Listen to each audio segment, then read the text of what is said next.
이 시간 우리에게 주신 하나님의 말씀은 요한복음 12장 48절부터 50절까지 말씀입니다. 요한복음 12장 48절부터 50절까지 말씀입니다. 거룩하신 하나님의 말씀입니다. 나를 저버리고 내 말을 받지 아니하는 자를 심판하는 이가 있으니 곧 내가 한 그 말이 마지막 날에 그를 심판하리라. 내가 내 자의로 말한 것이 아니요 나를 보내신 아버지께서 내가 말할 것과 이를 것을 친히 명령하여 주셨으니 나는 그의 명령이 영생인 줄 아노라. 그러므로 내가 이르는 것은 내 아버지께서 내게 말씀하신 그대노니라 하시니라. 아멘. 이 시간 선포되는 하나님 말씀을 통해 여러분 모두에게 주님의 크신 은혜가 가득하길 축복합니다. 오늘 본문은 요한복음 전반부인 표적의 책의 결론입니다. 요한복음은 크게 두 부분으로 나눌 수가 있는데요. 1장 19절부터 12장 50절까지를 표적의 책, 그리고 13장 1절부터 20장 31절까지를 영광의 책으로 나눌 수 있습니다. 이 첫 번째 책, 이 표적의 책은 예수님께서 행하신 놀라운 기적을 보여주면서 그 기적을 세메이온이라고 표현을 합니다. 우리 성경은 그것을 표적이라고 번역을 했는데요. 이 말 그대로 예수님의 기적은 그냥 기적 자체로 끝나는 것이 아니라 무엇인가를 가르친다라는 것입니다. 두 번째 책, 이 영광의 책은 이제 새로운 메시아 공동체를 준비하며 그 과정인 예수님의 고난, 예수님의 순환을 보여줍니다. 예수님의 십자가의 고난을 통해서 이제 새로운 이스라엘, 바로 새로운 메시아 공동체, 새로운 하나님의 자녀 교회 공동체가 탄생하는 것을 보여주고 있죠. 오늘 본문은 방금 말씀드렸듯이 이 첫 번째 책, 바로 이 표적의 책의 결론입니다. 그 결론에서 주님은 외쳐 말씀하십니다. 오늘 본문 바로 앞에 44절, 45절을 보면 예수께서 외쳐 이르시되 나를 믿는 자는 나를 믿는 것이 아니요 나를 보내신 이를 믿는 것이며 나를 보는 자는 나를 보내신 이를 보는 것이니라. 아멘. 예수님께서는 자신을 믿는 자들을 예수님을 믿는 것이 아닌 예수님을 보내신 이를 믿는 것이다 라고 말씀하십니다. 또 예수님 자신을 보는 자들은 예수님을 보내신 이를 보는 것이다 라고 말씀하고 계십니다. 예수님을 보내신 이는 바로 하나님이십니다. 결국 예수님을 믿는 자들은 하나님을 믿는 것이고 예수님을 보는 자는 곧 하나님을 보는 것이다 라고 말씀하고 있는 것이죠. 이것은 당시 유대교 가르침 안에서 이해할 수 있는데요. 이 당시 유대교 가르침에는 누군가에게 보냄을 받은 사람은 그 보낸 사람을 대표한다라는 가르침이 있었습니다. 보냄을 받은 사람은 보낸 사람의 그 권위를 가진 존재로 인식을 한 것이죠. 그 가르침에 비춰 본다면 지금 예수님의 이 말은 지금 예수님께서 하나님을 대표해서 하나님의 권위로 가르침을 선포하는 것으로 볼 수 있습니다. 사실 이 내용은 요한복음 초반에도 등장합니다. 요한복음 1장 6절을 보면 하나님께로부터 보내심을 받은 사람이 있으니 그의 이름은 요한이라. 요한복음 처음부터 하나님으로부터 보냄을 받은 사람이 있다라고 말을 합니다. 바로 그 사람은 세례 요한입니다. 그런데 이 세례 요한과 대립되어 나오는 사람들이 있는데 요한복음 처음에 바로 그 사람들을 이렇게 소개합니다. 요한복음 1장 24절을 보면 그들은 바리새인들이 보낸 자라. 한쪽은 하나님으로부터 보냄을 받은 사람이라고 말하고 다른 한쪽은 종교 지도자들, 바로 바리새인으로부터 보냄받은 사람들이다라고 이렇게 이야기를 합니다. 이들의 충돌을 지금 보여주고 있는 것이죠. 결국 요한복음은 그 첫 시작을 하나님의 권위와 인간의 권위가 충돌하는 것으로 시작하는 것을 볼 수가 있습니다.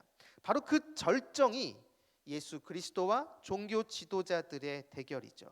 오늘 본문 앞부분에도 이 종교 지도자들의 불신을 예수님이 말씀하시면서 이사야 선지자 말씀을 인용하십니다. 그러면서 그들의 완악함을 고발하고 계시죠.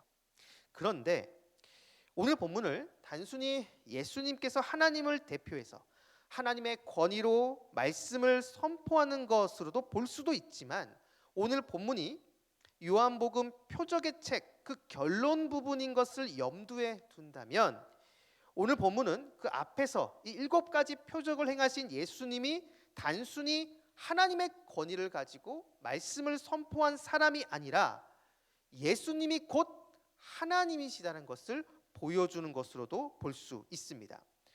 예수님을 믿는 것이 곧 하나님을 믿는 것이고 예수님을 본 것이 곧 하나님을 본 것이다라는 이 말씀은 여러분 단순하게 봤을 때 예수님 자신이 곧 하나님이심을 말해주고 있다라는 것이죠.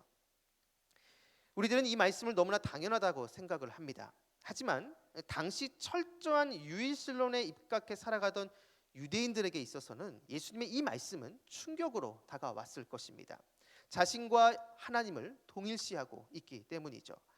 앞에서 행하신 그 7가지 표적들은 바로 예수님이 하나님이심을 보여주고 있는 것이고, 오늘 그 표적의 책 결론에서 예수님 스스로 자신이 하나님이심을 말해주는 것으로 볼 수 있는 것입니다. 그리고 예수님은 자신이 이 땅에 온 이유를 심판이 아닌 구원을 위해서 왔다라고 말씀하십니다.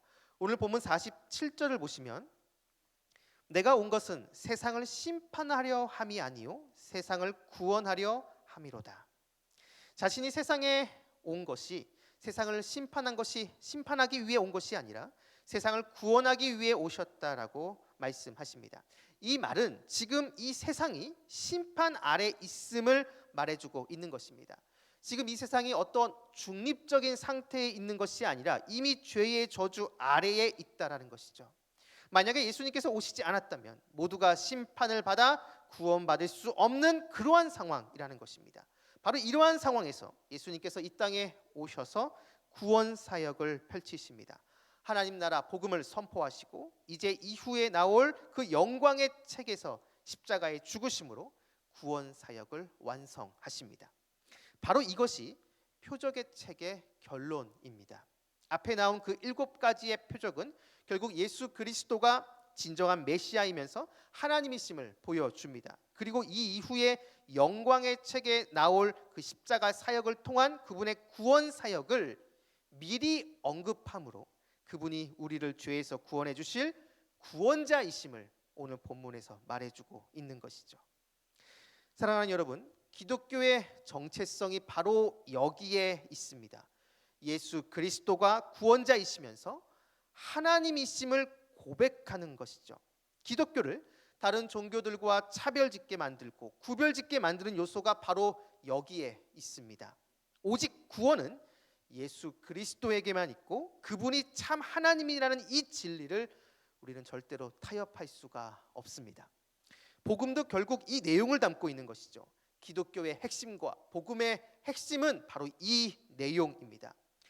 복음의 내용을 모르시는 분들은 없으실 것입니다. 이 새벽에 나오신 분들이라면 더더욱 이 진리를 마음에 품고 사시는 분들이라 하실 수 있습니다.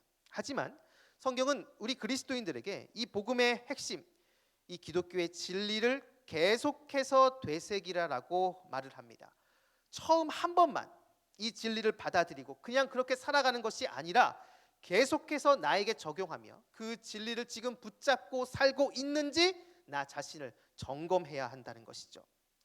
복음의 핵심을 잘 보여주고 있는 로마서도 예수님을 모르는 불신자에게 쓴 것이 아니라 이미 예수 그리스도를 믿고 있는 로마 교인들에게 보낸 것입니다.